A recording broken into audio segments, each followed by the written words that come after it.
Bonjour, je m'appelle Jessica, j'ai 19 ans et j'ai été victime de violences gynécologiques.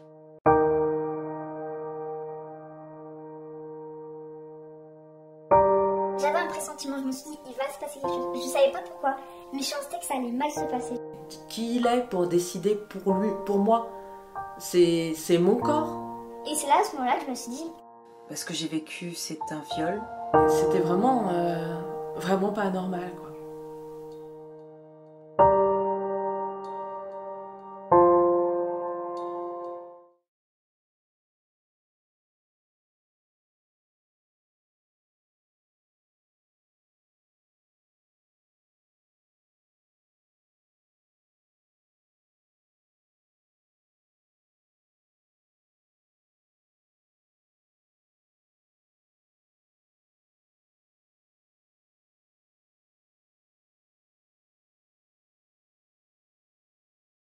Bonjour, je m'appelle Jessica, j'ai 19 ans et j'ai été victime de violences gynécologiques. Alors, c'est un moment de ma vie où j'ai 12 ans, je suis au collège. Je me souviens qu'à ce moment-là, j'ai mes règles depuis 2 ans, donc depuis mes 10 ans. Et à cette époque-là, j'ai souvent des kystes sur les ovaires et des hémorragies internes. Le problème, c'est que ça fait mal et ça finit souvent à l'hôpital. Et à ce moment-là, j'ai très mal au ventre, j'ai mes règles. Et le problème, c'est que on peut pas aller aux urgences tout le temps comme ça, donc on prend rendez-vous chez le gynécologue. Je m'y rends et ça se déroule pas très bien pour la première fois chez le gynéco. Ma maman m'accompagne, mais je veux qu'elle reste dans la salle d'attente parce que je trouve ça gênant qu'il y ait ma maman à côté de moi alors que je vais me faire toucher par une inconnue. Le contexte, pour une petite fille de 12 ans, c'est compliqué. Et elle est très brute, elle me donne beaucoup d'ordres, mais pas très gentiment. Vraiment, c'est déshabille-toi, dépêche-toi. C'est pas très cool pour une gamine de 12 ans qui vient pour la première fois chez le gynéco. Elle m'explique absolument rien. Je suis très gênée. Je lui dis que ça me dérange un peu d'être entièrement nue. Est-ce que je peux garder mon t-shirt? Et elle me dit qu'elle en a vu des pires que moi. Donc c'est pas grave. Elle commence par l'examen du toucher vaginal. C'est-à-dire qu'elle met des gants et elle va commencer à palper l'extérieur et l'intérieur du vagin. Et le problème, c'est que je suis très gênée, donc je suis très contractée. J'ai les jambes qui sont pas du tout ouvertes, vu qu'elle m'explique rien et que je comprends rien. Et elle m'écarte les jambes, elle me dit « Bon, c'est bon, tu peux te détendre, hein, j'en ai vu, hein, moi je m'en fous. » Ça me rassure pas. Je commence un peu à me détendre, à me dire « Bon, c'est normal ce qu'elle fait. » Et elle commence à faire une échographie dans le bas du ventre pour vérifier que je n'ai pas de kyste et encore moins une hémorragie interne. Elle met le gel, elle passe la sonde sur le ventre. Elle me dit clairement, avec une tête désespérée, que je suis trop grosse pour qu'on voit quoi que ce soit. Je me vexe déjà. Elle pose la sonde de manière énervée. Elle en prend une autre qui a une forme plus fine et plus longue. J'ai jamais vu ça et elle me dit « Bon, je vais passer par voie basse. » Je ne sais pas ce que c'est. Et concrètement, la voie basse, c'est une sonde du coup qui est faite pour entrer dans le vagin pour mieux voir si vous n'êtes pas assez hydraté et pour qu'on voit mieux à travers la vessie et qu'on voit bien ce qui se passe à l'intérieur de l'utérus et du bas du ventre. Le problème, c'est que moi, elle m'explique pas ça. Et elle met même pas un préservatif pour éviter qu'il y ait plus de volume. Elle met un gant en plastique, j'ai l'impression, les mêmes qu'on utilise pour les colorations de cheveux. Et elle l'insère brusquement et violemment dans mon vagin et je gémis de douleur, je pleure. Elle m'a déchiré l'hymen et elle me dit « Oh, ça va, fais pas ta chochotte. » Agacée, toujours agacée. Et moi, du coup, je me tais, je me dis « Bon, c'est comme ça que ça se fait. » Le soir, je rentre chez moi, je ne dis rien à ma mère, je lui dis « Ouais, tout s'est bien passé. » Alors que j'ai les larmes encore aux yeux. Elle pensait juste que c'était ma pudeur, que le fait que j'ai été nue devant une dame, que je sois un peu bouleversée. Et j'ai des saignements. Quelques jours après, je me tords de douleur, vraiment, on va aux urgences avec ma mère. J'avais un kyste qu'elle n'avait pas vu apparemment. Quand je parlais avec la sage-femme qui m'auscultait, elle a trouvé ça étrange, elle me dit « Mais tu mets des tampons à ton âge ?» Je lui dis que non. Et elle m'explique que l'hymen est déchiré, donc elle me demande si j'ai fait du cheval ou des choses comme ça. Et je comprends un petit peu que ça vient de la gynécologue, mais j'ai jamais raconté ça à la sage-femme, je lui ai jamais dit qu'elle avait mis la sonde, tout ça, parce que je pensais que c'était normal.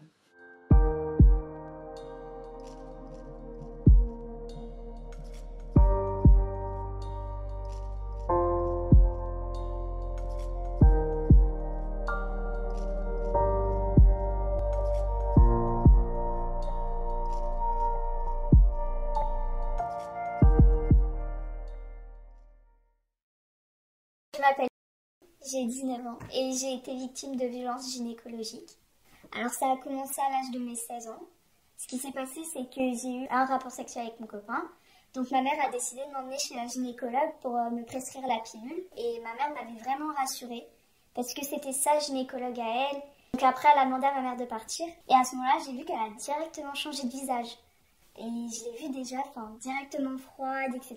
Alors que dès qu'il y avait ma mère, elle a souri, tout ça. Et après, elle me dit, mais par contre, voyant votre tête, je suis pas sûre que c'est votre première fois. Un peu choquée. Et là, elle fait, mais tu te rends vraiment pas compte de la chance que t'as. Il y a des gens en Afrique, ils ont pas de gynécologue, tout ça. Il y avait les femmes qui me remerciaient. Toi, tu te rends vraiment pas compte de la chance que t'as. En fait, en quelque sorte, elle a essayé de me faire culpabiliser en disant que j'avais de la chance. Donc, je le comprends. Mais c'était la première fois que j'y allais. On est stressé, on sait pas qu'est-ce qui va se passer. Et moi, je m'étais renseignée sur Internet avant d'y aller. La première fois qu'on y va, on ne doit pas être sur la table et qu'elle vérifie ou en cas de problème. Sauf que moi, elle a voulu me vérifier. Et je lui ai posé la question. Je lui ai dit, mais pourquoi en fait on doit me vérifier? Elle me fait, parce que je te dis honnêtement, pour moi, t'es pas vierge. Et après, elle me demande de prendre mon poids. Et à ce moment-là, je faisais 45 kilos.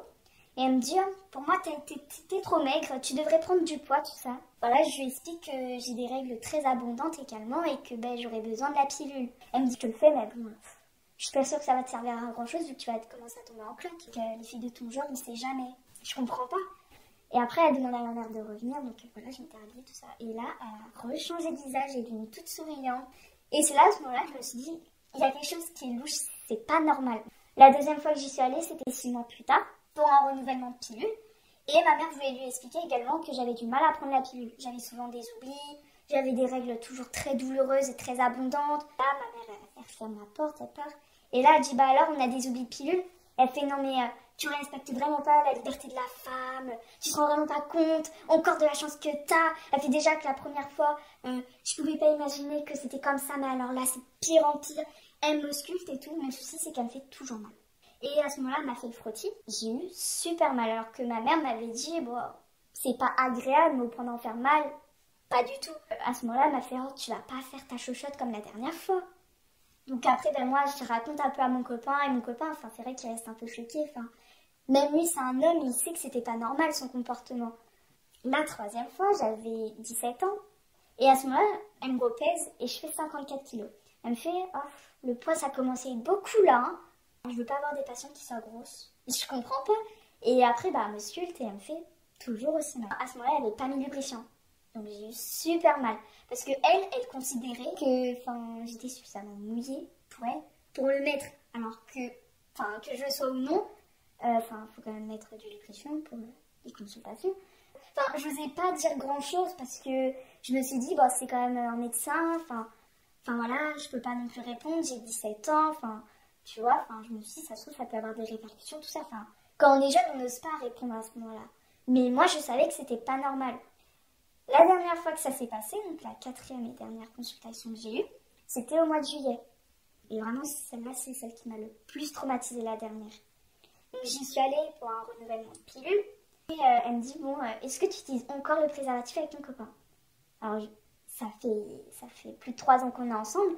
Mais du coup, je lui dis, oui, j'utilise encore le préservatif avec mon copain. Et là, elle tape du poing sur la table. Et elle me fait, quoi? Tu utilises encore le préservatif avec ton copain? Ton copain, il peut plus supporter de même le préservatif, le pauvre. Ça doit lui serrer, tout ça.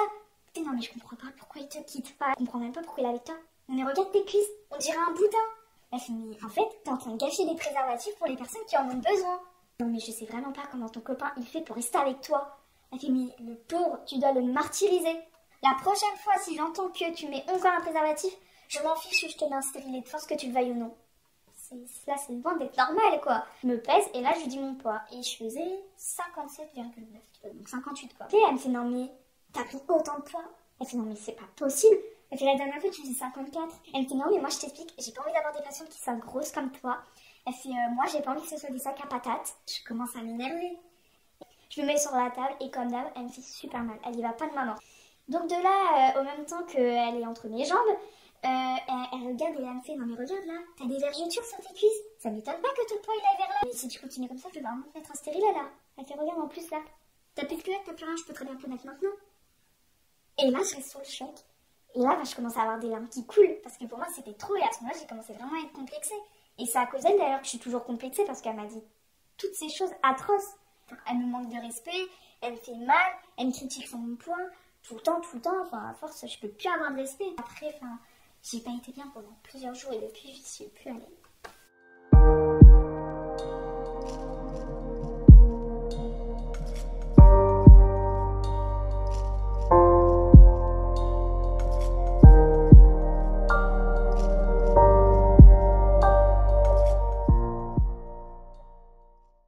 Vraiment, j'ai eu un très mauvais souvenir de cet hôpital-là. J'ai eu la malchance pour cette première grossesse d'avoir un bébé qui est resté en siège, c'est-à-dire qu'elle n'a pas positionné sa tête en bas. Et donc il fallait des examens particuliers pour accepter l'accouchement par voie basse. J'avais rendez-vous un matin à 9h et à 13h30, j'étais toujours assise dans la salle d'attente avec des douleurs infernales parce que j'avais des contractions. Et je pleurais et les gens passaient à côté de moi, les infirmières, et me parlaient pas. Et à un moment, il y en a quand même une qui est venue me voir et elle m'a dit « Vous êtes qui ?» Alors je lui dis « Je suis Marie-Claire ». Elle me fait « Non mais votre numéro c'est quoi ?» Et c'était toujours encore une fois incroyablement choquant de pas être une personne, de pas avoir le droit de dire son nom, de juste se matricule comme si j'avais un tatouage sur la peau. Enfin, j'étais mal. J'ai fait 5 heures en tout pour voir ce satané professeur qui m'a reçu pendant 30 secondes, qui a regardé la radio, qui a dit « Oh oui, il n'y a pas de problème, vous avez l'autorisation d'accoucher par voie basse. » C'était infernal, quoi. C'était vraiment de la maltraitance.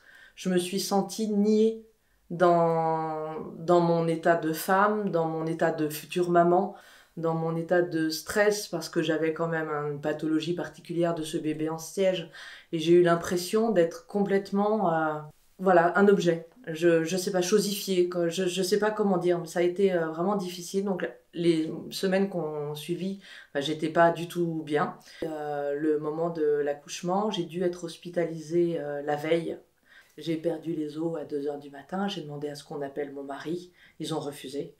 Parce qu'ils jugeaient qu'il ne fallait pas le réveiller, parce qu'il était 2h du matin. Ils ont accepté de l'appeler qu'à 7h du matin, au moment où le travail commençait vraiment à se faire. Encore une fois, j'ai eu l'impression de ne pas être entendue en tant que personne. J'avais besoin de sa présence et on m'expliquait que c'était inutile, qu'il fallait le laisser dormir, parce qu'il fallait quand même qu'il puisse se reposer, lui.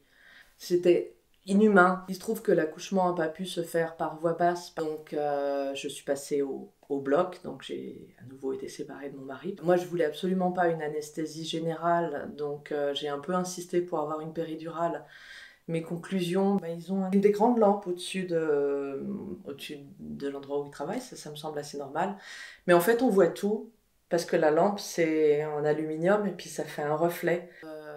J'avais l'anesthésiste juste à côté de moi qui était très prévenant, qui me parlait, et je pense qu'il avait très bien capté le fait que j'étais horrifiée par ce que je voyais dans le reflet de la lampe qui était au-dessus de moi, et donc il faisait tout ce qu'il pouvait pour capter mon attention. On a le droit de pas assister à sa propre opération, même quand on est en anesthésie, enfin en péridurale, en anesthésie locale. Après sa naissance, je l'allaitais.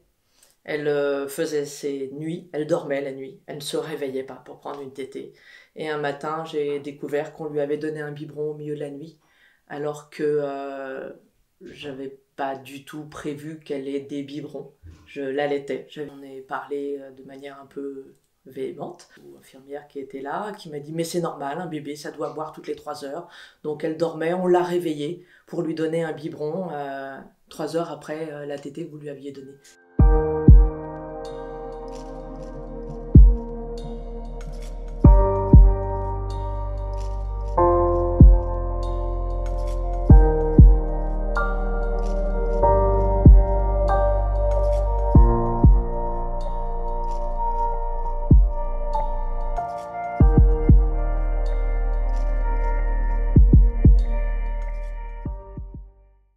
J'ai été suivie dans un autre hôpital pour les garçons qui était à Paris aussi, hein, c'était aussi un très grand hôpital. Ça s'est fait de manière plus respectueuse et plus humaine. À deux endroits différents, les choses peuvent se gérer différemment. Donc, grâce à ces expériences, ça m'a permis peut-être aussi de me rendre compte à quel point la première était pas bonne. Au début, je me disais que c'était normal, parce que c'était quand même une femme, et je me disais, une femme ne fait pas de mal à une autre femme, c'est absurde. Et je me suis dit, c'est un docteur, il va pas me faire du mal. Et en fait, c'est en le racontant des années après à une sage-femme, parce que du coup, j'ai mis 5 ans avant de retourner voir un gynécologue pour les auscultations. Elle m'explique que ce que j'ai vécu, c'est un viol. Seulement, moi, je l'ai jamais vraiment perçu comme ça. Au début, je recommençais à avoir confiance en moi, justement, parce que je l'avais pas. Et c'est vraiment à cause d'elle que j'ai plus du tout confiance. J'ai toujours très très peur d'aller chez un gynécologue. Je suis pas du tout à l'aise. J'ai toujours une angoisse quand je vais voir ma gynécologue. Même si elle est absolument adorable, celle que j'ai toujours cette boule au ventre du faux pas, elle a passé une mauvaise journée, du coup elle va être violente envers moi. Toujours une petite peur. J'aurais aimé que ma maman m'accompagne finalement. J'aurais peut-être dû laisser ma mère venir parce que je pense qu'elle serait intervenue. Quand j'avais 16 ans, j'aurais voulu que ma mère aille voir la gynécologue et qu'elle lui dise arrêtez de traiter ma fille comme ça, c'est une personne comme tout le monde, etc. Mais je pense que ma mère, elle s'en rendait pas compte encore. J'aurais aimé être considérée comme un adulte capable de réflexion et capable de choix. Peut-être qu'on accepte trop les choses, qu'il faut qu'on prenne notre vie en main plus et arrêter d'accepter tout ce qu'on nous impose. Si on a peur, il faut aller voir un praticien en lequel on a confiance. Un qui est recommandé par le médecin traitant, par exemple, ou tout simplement sur Internet, quelqu'un qui a de bons avis. C'est horrible d'en arriver là, mais je pense que ça peut être une solution aussi d'être accompagné par quelqu'un de confiance. Peut-être par le compagnon ou par un parent, pour dissuader la personne d'être violente, parce qu'il y aura un témoin. S'ils ont un gynécologue qui a un comportement pas normal, louche déjà, faut plus y aller et il faut le dire directement. Après, si la personne se sent capable d'aller porter plainte, elle peut, mais après voilà, il faut des preuves. Et c'est difficile d'avoir des preuves à l'heure d'aujourd'hui, mais voilà, le plus c'est d'en parler et de changer de gynécologue directement. S'ils ne se sentent pas capables d'aller en parler directement, je pense que de l'écrire c'est le mieux. Moi au début j'arrivais pas à en parler. Maintenant si. D'un côté en fait, je m'en sors forte parce que je suis plus courageuse, j'arrive à en parler. Mais à la fois, elle m'a complètement détruite parce que j'ai plus confiance en moi, je pleure. Donc c'est l'un et l'autre en fait. Et est-ce que ça te réconforte dans le fait d'en parler justement? Ouais, ça me libère.